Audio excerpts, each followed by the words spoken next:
Why do you think people who have terrible breakups eventually they go back to their ex?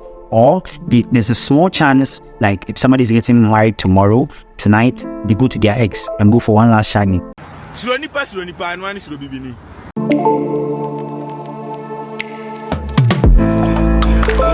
Now, if you haven't had multiple partners over the years, then for some of these things that I'm going to be talking about, it's understandable, maybe. But if you've dated multiple times, had experience over the years with multiple people, then you are still not quite ex. Let me tell you why.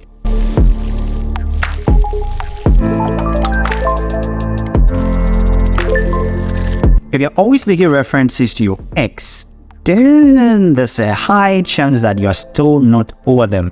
Let me explain. Like I said, maybe you've had just one or two exes currently, so it's easy to just say, hey, that reference is for this one.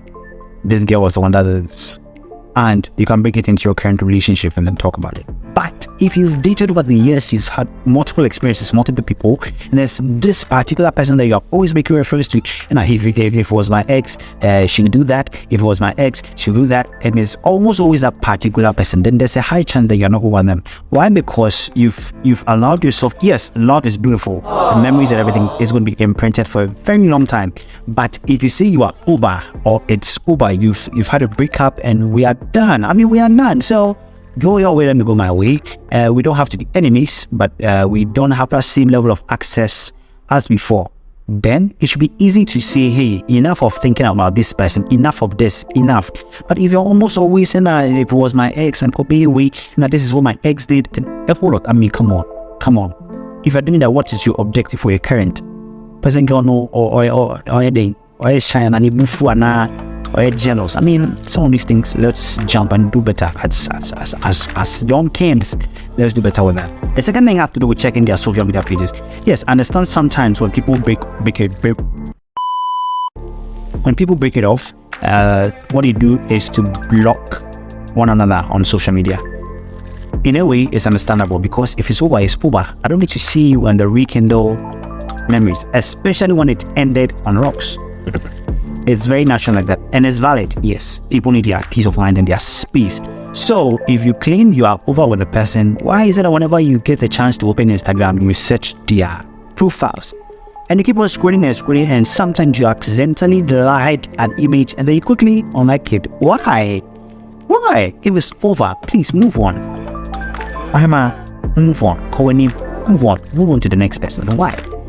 If you're checking, constantly looking for opportunities to look online for what your partner is up to, and it's not even from always if you are like, what exactly is this person doing with your life? How are things? I mean, if you wanted to do that, you have their DMs. But if you're always stalking and checking on which pictures you check to see which location she's currently at, who she's with, and you begin to connect dots with that. If it's a boy or a girl, how are the mannerisms like? Is he touching her in some way? And you begin to deduce: is this a new guy? Is this guy better than me? Is he more handsome than me? Does he have money than me? The list goes on and on and on.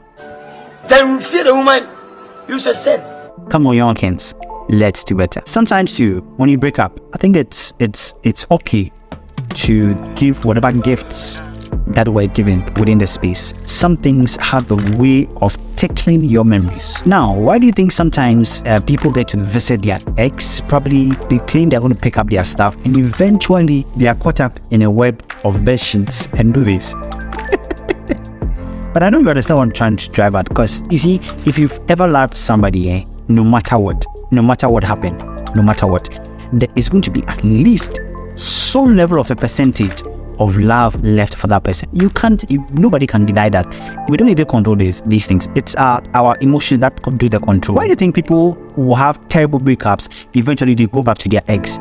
Or there's a small chance, like if somebody's getting married tomorrow, tonight, they go to their ex and go for one last shagging. Fear the woman. If you not fear the woman, you die fast. You get me? So these things is our emotions that do it. And these emotions have a way of staying with conduits or objects. It could be ornaments, it could be phone, it could be gadgets, it could be shirts, pullovers, hoodies. It could be something.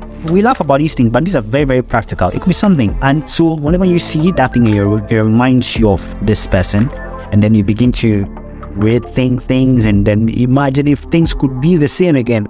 So sometimes when you are holding on to a lot of things from your past relationship, it's not good and healthy enough for your new relationships. Because when that happens, that means you have divided attention. Instead of to focus on the one in front of you, you're focusing on the one that you can't have anymore. And this is very, very bad. So yes, these are some of the pointers which clearly indicate that you are not over your ex. I'm the one that said it. I mean, I said it, but these things are very practical.